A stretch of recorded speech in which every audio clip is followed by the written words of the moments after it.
Fala aí, meu amigo ligado no Tá Que Passa, chegando nesta quarta-feira para falar de NFL, com pouquíssimas horas de sono, mas faltam 15 dias para a abertura da temporada, pouquinho mais de 2 semanas. Olha, daqui 2 semanas a gente já tá eufórico com o jogo de abertura entre Rams e Bills, que acontece lá no dia 8 de setembro, 15 dias para a bola voltar a voar oficialmente, né? Para a coisa começar a valer de fato na temporada da NFL. E temos muitos assuntos para falar, por isso mesmo eu tive só 3 horinhas de sono. Achei que nem viria nessa quarta-feira, ia deixar para fazer aqui vídeo quinta e na sexta-feira, mas estou aqui para falar porque tem muita notícia, muita lesão, muitos assuntos nos bastidores da NFL para a gente comentar. Quero começar pedindo para você deixar essa curtida no vídeo, deixar o seu comentário aqui embaixo, que ajuda tanto o canal. A gente está crescendo graças a vocês, a gente fica mais relevante no algoritmo do YouTube e chega para mais pessoas.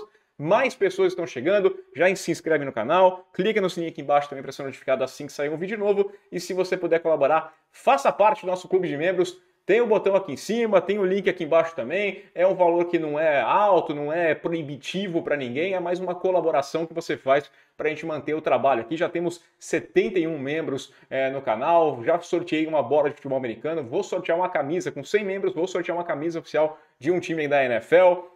Vai ter liga de fantasy para os membros, tem grupo no Telegram para a gente bater papo o dia inteiro falando de futebol americano, de assuntos aí, de esporte em geral, né? Mas fala de futebol americano principalmente.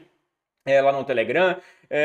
Eu não estou fechando conteúdo, quero conteúdo aberto para todo mundo, para que todo mundo tenha acesso, e também não estou nem conseguindo produzir. Quem sabe tenhamos novidades em breve para eu conseguir produzir um pouquinho mais de conteúdo, porque o Tá Que Passa é apenas uma parte da minha rotina, trabalho com muitas outras coisas, tem família e tudo mais, e aí só falta tempo, né, para produzir mais conteúdo exclusivo. Com você ajudando, a gente vai conseguindo preparar umas coisinhas a mais. Vai ter palpite exclusivo para membros durante a temporada. Outras vantagens vão surgindo conforme o tempo for passando. Se você puder colaborar, então faça parte do nosso clube de membros. Vamos nessa então. Roda a vinheta. Vamos lá então, vamos começar aqui a conversar. Antes de qualquer coisa, eu quero só comemorar a chegada de um parceiro aqui no Tá Que Passa. Quero dar boas-vindas aqui à Fanatic Sport Nation. É um site espetacular, olha, uma loja sensacional. Quem gosta de futebol americano tem que conhecer a Fanatic Sport Nation. A gente está acertando essa parceria aqui, né? Mas já estou dando boas-vindas porque os caras são sensacionais, tá? Uma série de camisas, regatas também, tem blusa com estampas exclusivas, originais, criativas, sensacionais. Estou dando um jeito de trazer já umas camisetas aqui para Portugal, porque eu gostei demais, tá? É coisa de primeira qualidade. Vou deixar o link aqui embaixo na descrição. Vai ter espera um pouquinho para comprar, porque vai ter um cupom exclusivo para o Tá Que Passa, que vai te dar 10% de desconto. Então, cara, se você... eu recomendo, tá? Fanatic Sport Nation, seja bem-vindo aqui ao Tá Que Passa. Em breve teremos mais novidades. Mas, cara, produto de primeiríssima qualidade, com toda certeza.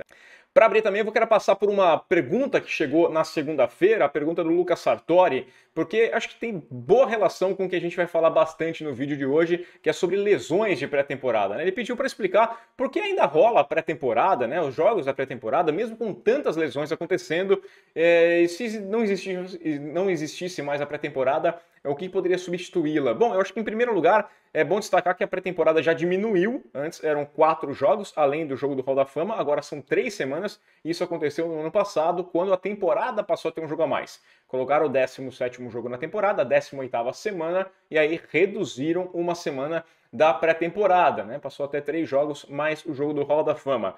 E eu acho que ela vai acontecer de qualquer forma, não tem como, né?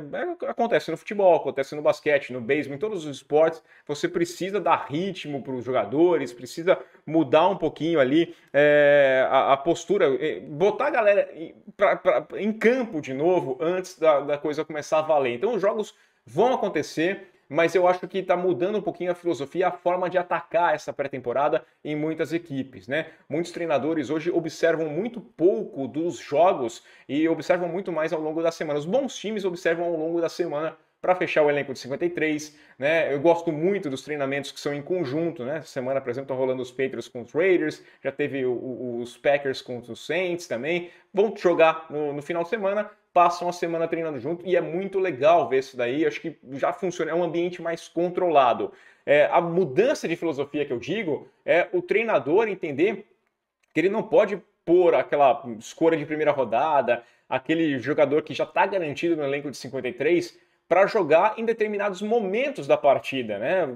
Tá, primeira campanha e olhe lá, porque depois o outro time já começa a rodar muitos jogadores, tem jogadores que estão brigando pelo prato de comida, né? Aquele cara que está tendo a única oportunidade, talvez, dele de fazer parte de um elenco da NFL e entra com uma forcinha a mais, entra um pouquinho mais aditivado do que a gente queria que ele entrasse e pode acabar ocasionando uma lesão. Claro que as lesões podem acontecer durante o treino. O futebol americano é um esporte de contato, é um esporte muito físico, o cara pode ter um problema, como aconteceu aqui, né? Aqui, o Jensen, por exemplo, dos Buccaneers, foi durante o treinamento, o cara se machucou e vai ficar de fora da temporada. Pode acontecer, mas dentro do jogo acaba sendo um pouquinho a mais por conta dessa vontade excessiva de alguns atletas. Como, por exemplo, aconteceu com o Kayvon Thibodeaux, edge rusher, escolha de primeira rodada da equipe do New York Giants no último draft, a quinta escolha no geral. A gente comentou aqui na segunda-feira a pancada que ele levou no joelho, a cena muito feia ali. Ele levou uma pancada do Thaddeus Moss, né, que é filho do ex-wide receiver, o Randy Moss, cara que tá no Hall da Fama. E foi um lance muito feio, mas é bom deixar claro que foi um lance legal, tá? Dentro das regras ali. É um cut block, mas dentro ali da box pode acontecer. É uma jogada que não é falta de fato. Mas justamente essa força excessiva, né? Esse jogador que está vindo com uma vontade a mais de mostrar que merece uma vaga, né? Ele foi draftado, aliás, ele não foi draftado em 2020, está rodando e não conseguiu fazer parte de um elenco principal na NFL, então está com aquela energia a mais e fez um bloqueio que acabou machucando o Kayvon Thibodeaux. Ainda bem, a gente falava na segunda-feira que ele até tranquilizou o pessoal, não é tão grave assim, então não teve ruptura de ligamento no joelho, mas teve sim uma torção no joelho e ele vai ficar de fora entre 3 e 4 semanas. Está procurando um outro médico para ter uma segunda opinião com relação ao joelho dele, mas vai ser esse tempinho de molho, né? Então, Kayvon Thibodeaux, um cara que foi uma ótima escolha, elogiei bastante aqui a decisão dos Giants, a pick dos Giants no último draft. Vai ficar de fora um tempinho, o Kayvon Thibodeaux vai perder as primeiras semanas. É o que eu estou falando. É um cara que devia estar no seu elenco. Você tem esperança nele. Você pegou ele em quinto lugar no último draft porque você acredita que esse cara é bom jogador. E aí ele estava em segundo tempo, no segundo quarto, aliás, da partida e tomou uma pancada de um jogador que talvez nem faça parte do elenco dos Cincinnati Bengals. Acontece. Por falar em lesão, vou falar do cornerback J.C. Jackson, uma das grandes contratações da equipe do Los Angeles Chargers nessa free agency, né? Vindo lá da equipe do New England Patriots, também vai ficar de molho um tempinho ali, entre 2 e 4 semanas. Teve que passar por uma cirurgia no tornozelo, ele que perdeu alguns treinos, a lesão ainda não era conhecida, né? Os jornalistas não sabiam dessa lesão, e ele nessa terça-feira passou por uma cirurgia não invasiva. Segundo as fontes lá da ESPN, é para resolver um probleminha que é de nascença, né? Uma coisinha que incomodava o jogador aí há um tempo e eles passaram por essa cirurgia para evitar, para tirar esse problema, para deixar ele mais confortável. Só que isso vai custar aí entre 2 e 4 semanas e é muito provável que ele não jogue pelo menos as 2 primeiras partidas da temporada. A abertura contra os Raiders, né? A abertura dos Chargers contra os Raiders e depois já tem o Thursday Night Football, então é uma semana muito curta para encarar a equipe do Kansas City Chiefs. 2 jogos complicadíssimos, uma peça importante, um cara que foi contratado com, né, peso de ouro ali, um grande contrato que o J.C. Jackson levou para melhorar essa secundária dos Chargers e tá de fora dessas 2 partidas. J.C. Jackson, que desde 2018 ele é o cara que lidera em interceptações. Ele teve 25 interceptações neste período, ninguém teve mais que ele na NFL. O J.C. que jogou 4 temporadas em New England e vamos lembrar, hein, chegou como calouro não draftado. Parabéns aí ao Bill Belichick pela decisão aí de escolher o J.C. Jackson dentre o lixo do draft. Por falar em mais lesões, vamos falar do Chase Young na equipe do Washington Commanders, que foi colocado na lista, na PUP, né, a lista dos atletas que não têm condições de performar, de jogar neste comecinho de temporada, vai perder dessa forma pelo menos os 4 primeiros jogos da temporada. Não é injury reserve, é bom lembrar isso aqui, é só jogadores que não estão conseguindo treinar, trabalhar e neste momento da temporada ele só vai poder ser ativado depois da 4ª semana da temporada regular, né? O Chase Young, que é um belíssimo defensor, teve uma ruptura de ligamento no joelho em novembro, na partida contra o Tampa Bay Buccaneers, e passou por cirurgia, ainda se recupera. O Ron Rivera tinha falado já que talvez ele não tivesse disponível para a primeira semana, fez essa movimentação porque ontem era o prazo para você reduzir o elenco para 80 jogadores, né? Como ele não vai conseguir jogar, você dá um tempinho a mais para alguém aqui, ele não ia ter condições mesmo, então já bota nessa PUP list e ele fica de fora nesse comecinho de temporada, mas deve fazer parte do elenco de 53 dentro, né? Assim que ele estiver disponível, ele vai jogar. Não vai ser um cara que vai ser dispensado e não está em possibilidade de ser ativado ao longo da temporada. Mesma situação vive o Gus Edwards, running back da equipe do Baltimore Ravens, né, que perdeu a temporada inteira no ano passado por uma ruptura de ligamento durante a pré-temporada ali, e teve que passar por cirurgia, também foi colocado na PUP list da equipe dos Ravens ontem. Por falar no plantão médico, para fechar agora aqui o plantão médico, né? Vamos fechar aqui porque tá bom já, né? Muita lesão já, até eu tô me sentindo algumas dores já, mas o Carolina Panthers colocou o quarterback Matt Corral, escolha de terceira rodada do último draft. Esse sim tá fora da temporada porque ele foi colocado na Injury Reserve. Quando você é colocado na Injury Reserve antes do fechamento da lista de 53 jogadores, você está eliminado. Você não pode voltar, não pode ser ativado ao longo da temporada regular. O Matt Corral sofreu uma lesão Lisfranc, né, que é uma ruptura de pelo menos um dos ligamentos que dão estrutura, estabilizam o médio pé, né, o meio do pé, como o próprio nome diz. O outro que foi colocado nessa lista também foi o cornerback, o Duke Dawson. Esses dois jogadores não vão jogar pela equipe do Carolina Panthers na temporada regular. O Matt Corral, que deixava o torcedor dos Panthers um pouquinho mais empolgado com relação ao futuro, né? Você foi lá e buscou o Baker Mayfield, ele ganhou a posição, já foi confirmado como o titular da equipe, vencendo a batalha com o Sam Darnold. Para mim era muito óbvio que ia ganhar. Você tem um tênis que está furado, você compra um tênis novo, você vai botar esse cara para jogar, né? Eles foram atrás do jogador que eles sabiam que o Sam Darnold tinha rendido muito pouco, não tinham esperança que ele rendesse mais nesse ano, então foram atrás do Baker, né? Não é um grande upgrade assim, mas é melhor do que o Sam Darnold. O Sam Darnold deve fazer parte do elenco, né? Porque hoje o elenco dos Panthers, com o Matt Corral colocado na Injury Reserve, ele conta com 3 quarterbacks. O Baker Mayfield, o titular, Sam Darnold e o PJ Walker, que é fraquíssimo, né? Fraquíssimo. O ex-XFL, ele tem um histórico na liga, ele teve 9 oportunidades de entrar em campo na NFL, ele tem um belíssimo histórico de 8 interceptações e 2 passos para touchdown, e foi titular em 2 partidas apenas. É muito ruim, muito fraco mesmo. Não sei nem se a equipe dos Panthers vai manter 3 quarterbacks no elenco. É bem possível que eles fechem ali só com o Baker e o Sam Darnold, e o Baker já foi oficializado aí como o número 1, como quarterback titular da equipe de Carolina. Agora vamos começar a falar de quem vai se jogar, né? Quem vai ser titular aqui. Já que a gente falou do Baker como titular, vamos dar uma passada na equipe do Seattle Seahawks, porque essa dúvida vai permanecer por pelo menos mais alguns dias, segundo o próprio Pete Carroll. Pete Carroll, treinador da equipe de Seattle, falou que ele vai precisar de um tempinho a mais para decidir qual é o veneno que ele vai tomar. Se ele vai de Jimmy Smith, que segundo ele está na frente dessa briga, ou então se ele vai atrás do Drew Lock como quarterback titular. O Drew Lock, que não jogou na pré-temporada, não foi titular, né? Ele não teve repetições com o time principal da equipe do Seattle Seahawks. Ele participou do primeiro jogo da pré-temporada, mas o titular foi o Geno Smith. Ele seria o titular na semana passada no jogo contra a equipe dos Bears, mas ficou de fora por Covid, voltou a treinar normalmente agora e, segundo o Pete Carroll, vai ter bastante tempo em campo no jogo dessa sexta-feira contra o Dallas Cowboys. Ele não confirmou que vai ser titular, mas vai ter muito tempo em campo o Drew Lock para ele tentar resolver essa dúvida de quem vai ser o quarterback titular. É interessante destacar que o Pete Carroll não descartou a possibilidade de ter os 2 quarterbacks nessa temporada, né? Não ter um titular ali absoluto. Eu acho que eventualmente vai acontecer, mas eu não gosto dessa ideia de ter 2 quarterbacks no mesmo jogo, né? Você faz uma primeira campanha com um, depois a segunda com o outro. Não gosto. Alguém vai ser o titular e nesse momento seria o Geno Smith. A disputa está aberta. E se eu fosse um cara maldoso, eu ia falar que não importa quem vença, quem perde é o torcedor do Seahawks, quem perde é o futebol americano, quem perde é nossos olhos, né? Aliás, eu vou ver o Seattle Seahawks em campo, não sei se com Drew Lock ou Geno Smith.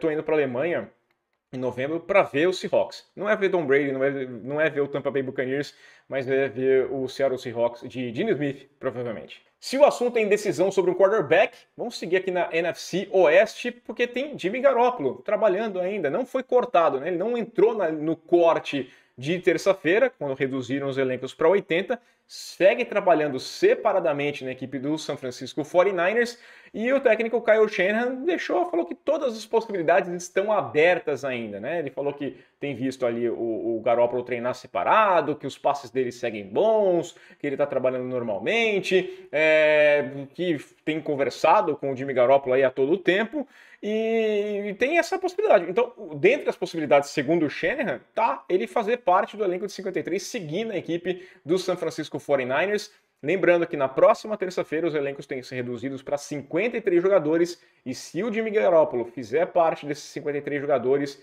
terá garantido seu salário de 24,2 milhões de dólares para essa temporada.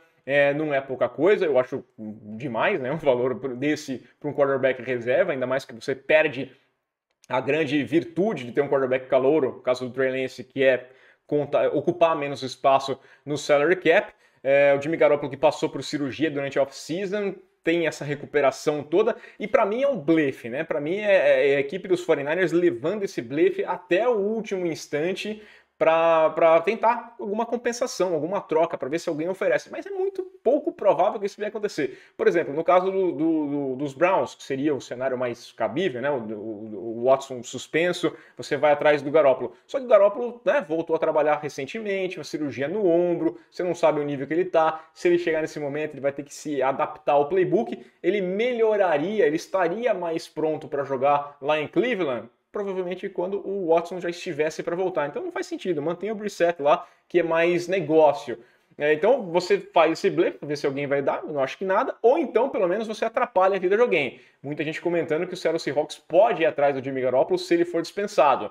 E como é um rival de divisão, a melhor coisa é dar o menos tempo possível pro Garoppolo se adaptar à equipe do Seattle Seahawks, se ele for para lá, né? Então dispensa só ali na hora de fechar a lista de 53 jogadores, e ele vai ter pouco mais de uma semana para entrar em ritmo da equipe se for titular no começo da semana, no começo da temporada.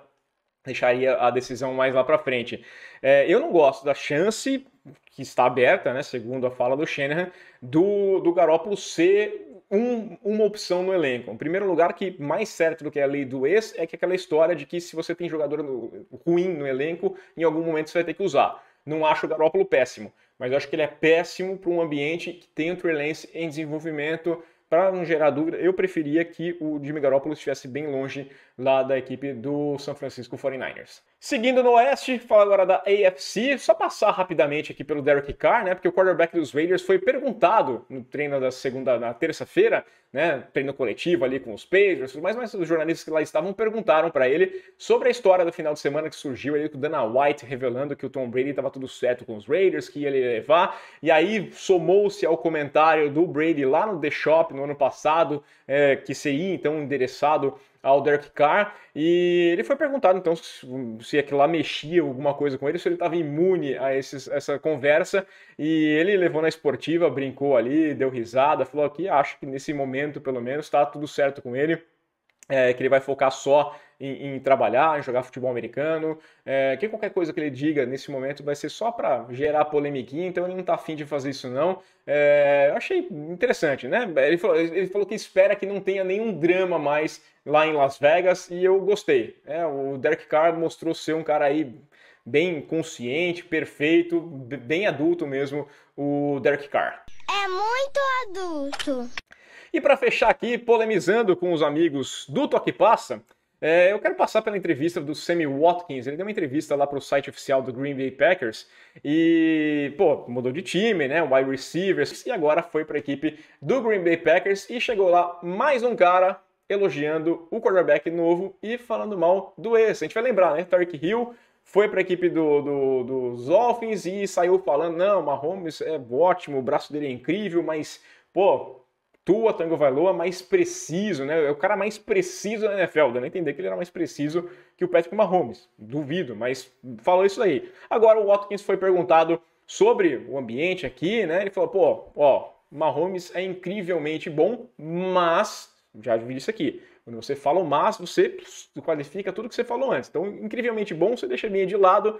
Aaron Rodgers é um cara de outro patamar, né? Como diria ele, é outro patamar, é um cara de outro nível. Essa foi a fala, as aspas dele aqui, falando aqui do Aaron Rodgers, assim, ó, ele é incrível, como ele controla a bola, como ele coloca todos no lugar. Estive com muitos quarterbacks e nunca vi eles se comportarem como Aaron Rodgers. Essas são as aspas do Sammy Watkins, né? Falou aí um cara de outro nível com relação ao Mahomes.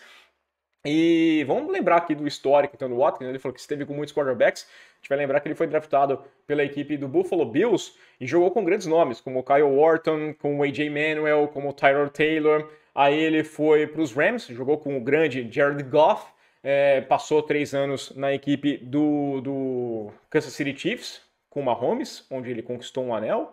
Teve mais uma final de conferência e mais um Super Bowl, né, que acabou sendo derrotado para a equipe do Tampa Bay Buccaneers, então nada mal. E no ano passado ele esteve lá no Baltimore Ravens com outro ex-MVP, aí, o Lamar Jackson, mas falou que nunca viu nada igual o Aaron Rodgers.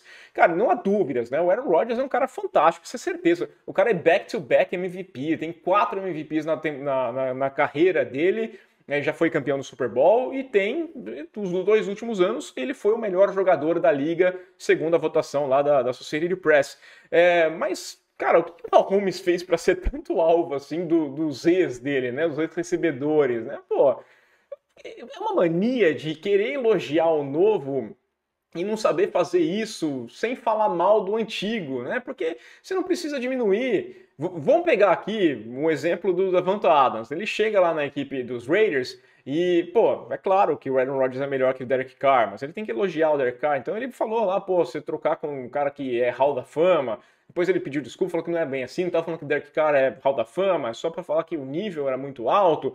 Cara, elogio novo, não precisa citar lá atrás, sabe? Me parece um pouco pesado você falar isso. Dá para elogiar os dois. Falar, pô, olha que sorte a minha, né? Tive a chance de trabalhar 3 anos lá com o Patrick Mahomes, trabalhei com o Lamar Jackson e agora tô com um cara como o Aaron Rodgers, que nos 2 últimos anos ninguém foi melhor do que ele, é um cara sensacional. Tem várias formas de você responder de maneira melhor do que essa. Me parece uma falha, né, um pouquinho de parar, de racionalizar um pouquinho, pensar melhor no qual é a resposta. Mas a gente faz essa pergunta, né? Será que o Mahomes está num patamar diferente do Aaron Rodgers? Será que o Aaron Rodgers está um pouquinho acima? Eu acho difícil falar isso. O estilo do jogo, né, do Mahomes é um estilo até que mais parecido, eu acho que hoje em dia é mais parecido com o Aaron Rodgers. O Aaron Rodgers pode ser um pouquinho melhor uma coisa ou outra, mas o Mahomes está sempre na disputa ali entre os melhores. Eu não acho que o Mahomes vai superar os números, por exemplo, do Tom Brady, né, que ele vai conseguir 7 Super Bowls. Não acho que isso vai acontecer. Já falei aqui num outro vídeo, por conta do estilo de jogo dele, né, que talvez não dê uma longevidade como o Tom Brady teve. Ele não vai ter uma parceria com o Andy Reid como o Tom Brady teve com o Bill Belichick tão longa, né, porque o Andy Reid já é um cara mais veterano, então talvez não tenha essa coisa, você tenha um balanço. Não acho que os Chiefs vão ser uma dinastia como o New England foi. Então ele talvez não conquiste tantos Super Bowls quanto. Mas o Mahomes está com 26 anos, vai fazer 27 anos no próximo dia 17 de setembro, comecinho da temporada. Ele já tem um MVP, ele já foi campeão do Super Bowl, chegou em outro Super Bowl, chegou em 2 finais de conferência. Não é pouca coisa. Se você for olhar o que aconteceu com o Mahomes, ele já tem na carreira mais do que o Aaron Rodgers. Aaron Rodgers foi 4 vezes MVP? Ótimo, parabéns. Prêmio individual no esporte coletivo eu boto abaixo, né? Eu quero ver quem chega mais no esporte coletivo com o time como um todo. Já conquistou um Super Bowl e jogou o outro Super Bowl, né? O Aaron Rodgers conquistou um Super Bowl e nunca chegou em outra final. Então o Mahomes, para mim, tem no seu currículo uma coisa que o Aaron Rodgers não tem. Talvez a experiência, a forma de lidar durante os treinamentos seja diferente. É claro, o Aaron Rodgers tem ali um currículo extenso, já é um cara mais veterano, então a forma com que ele fala com os outros jogadores é diferente, ele é respeitado de uma forma diferente. O Mahomes é um cara mais jovem, mas nesse momento eu coloco Aaron Rodgers, Patrick Mahomes, Tom Brady, Josh Allen no mesmo patamar. Para mim, são os 4 melhores quarterbacks da liga no momento e eu não acho que tem ali alguma inexperiência. Eu acho que o Mahomes hoje, tem moral suficiente para chegar no treino e cobrar de um recebedor e falar alguma coisa e aconselhar, tem conhecimento suficiente para isso também, para chegar e aconselhar o cara a fazer isso, aquilo, assim como o Aaron Rodgers. Talvez a experiência, a forma de se portar dentro lá seja diferente. O Rodgers pode ser um cara mais chefe, né? Ele passa essa impressão que ele é um cara mais, pela idade dele também, mais veterano, que chega lá e fala, eu quero isso, isso, isso. E o Mahomes pode chegar um pouquinho mais solto, ele é um mais jovem, conversa mais no mesmo nível, né? Olha nos olhos, ao contrário do Aaron Rodgers, que fala um pouquinho de cima para baixo. Pode ser isso. Mas eu não considero que o Aaron Rodgers está num patamar diferente do Patrick Mahomes. Quero saber a sua opinião, é claro. Então deixa aí o seu comentário. Curte o vídeo, assina o canal, a gente volta na sexta-feira para falar dessa última semana da pré-temporada. Aquele abraço!